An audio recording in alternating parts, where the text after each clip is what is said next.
एक लड़का जिसकी शादी तय कर दी जाती है और शादी को होने में मात्र 2 दिन बचे होते हैं। जून 2022 का महीना होता है जब लड़का अपने रिश्तेदारों और घर वालों के साथ छत पर जाकर सो जाता है और थोड़ी देर बाद ही वहां से धड़ाम से किसी की नीचे गिरने की आवाज़ सुनाई देती है।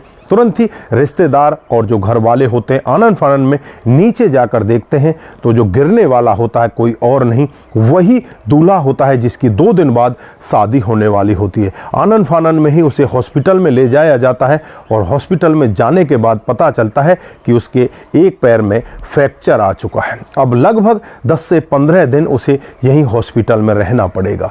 ये सब मामला जो ससुराल पक्ष होता है उसको भी पता चल जाता है। ससुराल पक्ष के लोग भी यहाँ पर आते हैं और जिस लड़की के साथ में इस लड़के की शादी तय की जाती है वो लड़की भी अपने होने वाले दूल्हे को देखने के लिए आती है और जब दूल्हे से मिलती है तो यहाँ पर अपने घर वालों से रिक्वेस्ट करने लगती है और कहने लगती है कि मैं यहीं पर रहना चाहती हूँ, कुछ दिन के लिए मैं इनकी सेवा करना चाहती हूँ। इधर दोनों जो समधी होते हैं आपस में बातचीत करते हैं और बातचीत के बाद एक निर्णय लेते हैं कि ठीक है, इसको यहीं पर रहने दो। लगभग 17 दिन तक उस लड़के की वो वहीं पर हॉस्पिटल में सेवा करती है और 17 दिन के बाद जब वो लड़का अपने घर जाने लगता है तो उस लड़की से एक ऐसी डिमांड कर देता है जिस डिमांड की वजह से वहां पर वो लड़की एकदम से बहुत ज़्यादा रुष्ट हो जाती है, लेकिन वो लड़का उसे मना लेता है और अपनी बात मनवा लेता है।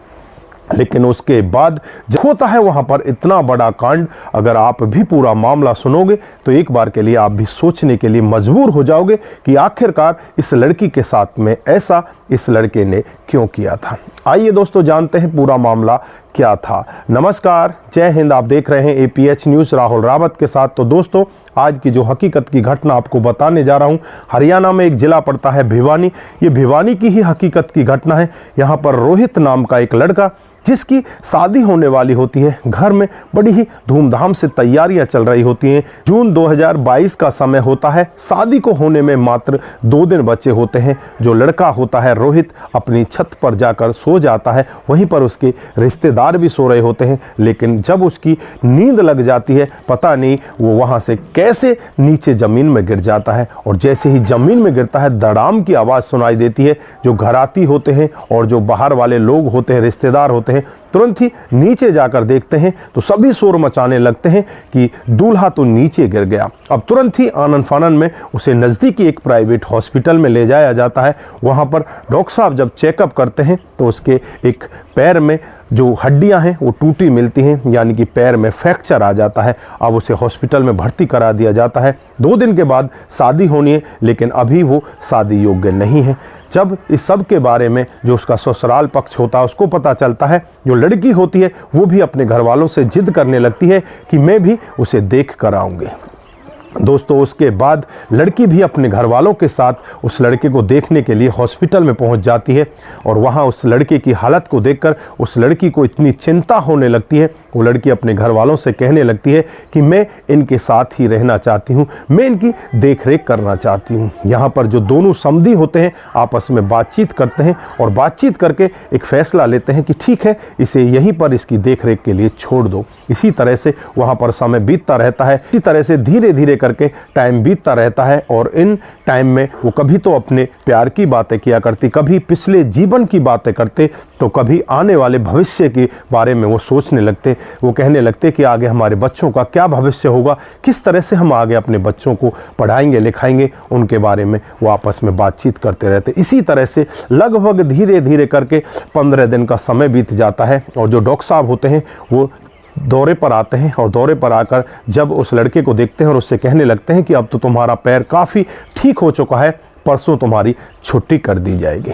छुट्टी की बात को सुनकर दोनों को खुश होना चाहिए था, लेकिन दोनों के दोनों दुखी हो जाते हैं। अपने मन ही मन सोचने लगते हैं कि अब तो बस 2 दिन का साथ है, उसके बाद हम दोनों बिछड़ जाएंगे। यहाँ पर जो लड़का होता है लड़की को अपने पास बुलाता है और उससे कहने लगता है कि मैं तुम्हारे साथ में प्यार करना चाहता हूँ, तुम्हारे साथ में कुछ और आगे संबंध बनाना चाहता हूँ। यहाँ पर लड़की उसे साफ मना कर देती है, उससे कहती है कि ऐसा अभी कुछ नहीं हो सकता, ये सब शादी के बाद होगा। लेकिन यहाँ पर लड़का बहुत ज़्यादा गिड़गिड़ाने लगता है और गिड़गिड़ाते हुए कहने लगता है कि आज क्या आप मेरी एक इच्छा की पूर्ति नहीं करोगी? शादी तो हमारी होने वाली है। और फिर दोनों के बीच में हॉस्पिटल में ही संबंध बन जाते हैं। उसके अगले ही दिन उसे डिस्चार्ज मिल जाती है और वो लड़का अपने घर चला जाता है और जो लड़की होती है वो अपने घर चली जाती है। और फिर दोनों के घर वाले आपस में बातचीत करना चाहते हैं। जो लड़की के घर वाले होते हैं वो कहने लगते हैं कि अब तो लड़का ठीक हो गया है, अब तो इसकी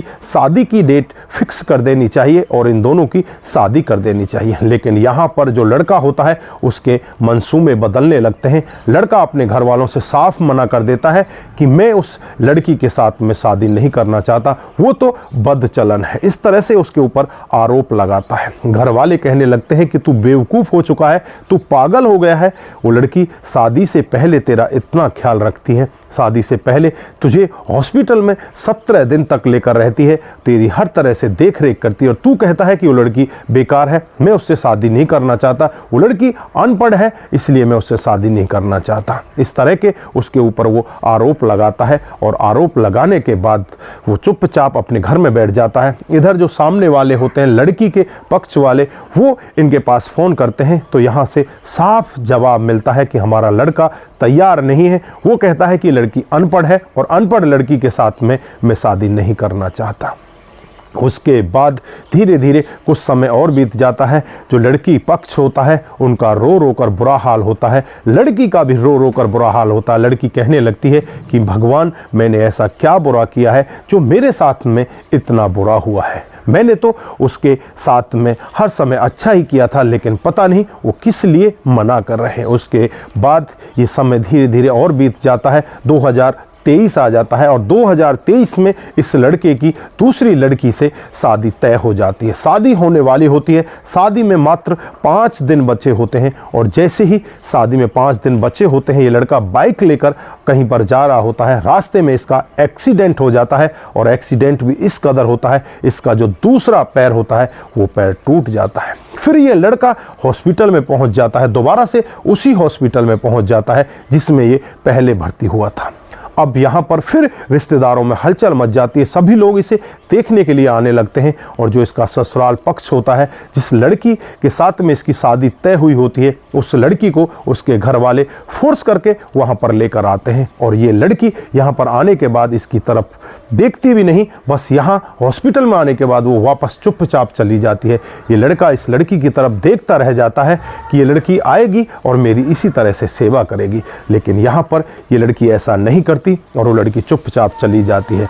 जब इस लड़की के घर वाले अपने घर पर पहुंच जाते हैं, वहां जाने के बाद इनके पास फ़ोन किया जाता है और कहा जाता है कि आपका लड़का अभी ठीक नहीं होगा, उसे ठीक होने में टाइम लगेगा, तब तक हम रुक नहीं सकते, हमें तो हमारी बेटी की शादी जल्दी करनी है, इसलिए हम ये रिश्ता नहीं रखना चाहते, हम अपनी लड़की के लिए कोई और लड़का देखना चाहते हैं।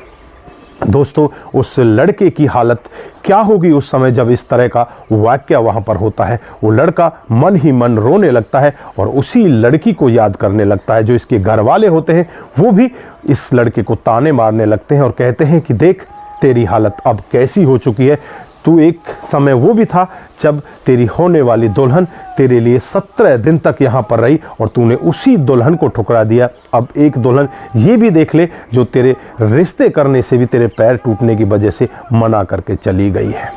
दोस्तों, वो लड़का रोता रहता है। वहीं पर जो एक नर्स होती है वो उस लड़की की, जो इसकी पहले वाली दुल्हन बनने वाली होती है, उसकी सहेली बन जाती है, क्योंकि 17 दिन वो यहाँ पर रह कर गई थी।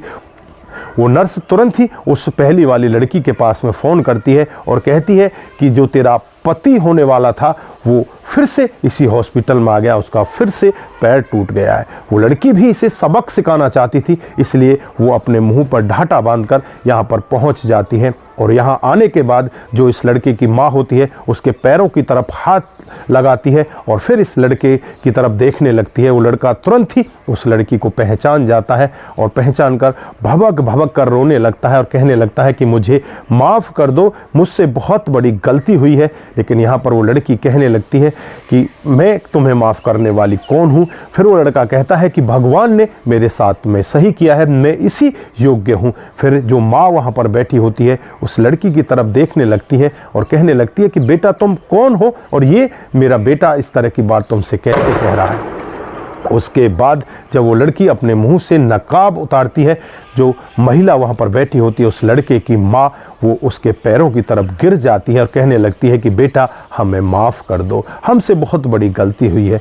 अब उसके बाद वो लड़की उस माँ को ऊपर उठाती है और अपने गले से लगाती है, और फिर जो लड़का होता है वो भबक भबक कर रोने लगता है और कहने लगता है कि मुझसे बहुत बड़ी गलती हो चुकी है, मुझे माफ़ कर दो, भगवान ने मेरे साथ में सही किया, मैं इसी योग्य हूँ, मैंने तुम जैसी देवी को इस तरह से छोड़ दिया। फिर वो लड़की भी यहाँ पर आंखों में आंसू ले आती है, वो भी नम हो जाती है, और दोनों की नम आंखों को देखकर जो माँ होती है वो कमरे से बाहर चली जाती है। दोनों में काफ़ी देर बातचीत होती है। लड़का उस लड़की के हाथ को छोड़ता ही नहीं, उससे माफ़ी मांगने लगता, अपनी तरफ खींचता है और उसके हाथ को चूमते हुए कहता है कि क्या मुझे माफ़ी मिलेगी या नहीं मिलेगी। ये कहने लगती है कि मैं तो तुमसे अपनी जान से भी ज़्यादा प्यार करती थी, लेकिन तुमने ही मुझे धुतकार दिया था। अब वो लड़का रोने लगता है और कहने लगता है कि क्या मुझे आपका सहारा मिलेगा, क्या आपका कंधा मुझे मिल सकता है, क्या आपके कंधे पर मैं अपना सर रखकर रो सकता हूँ।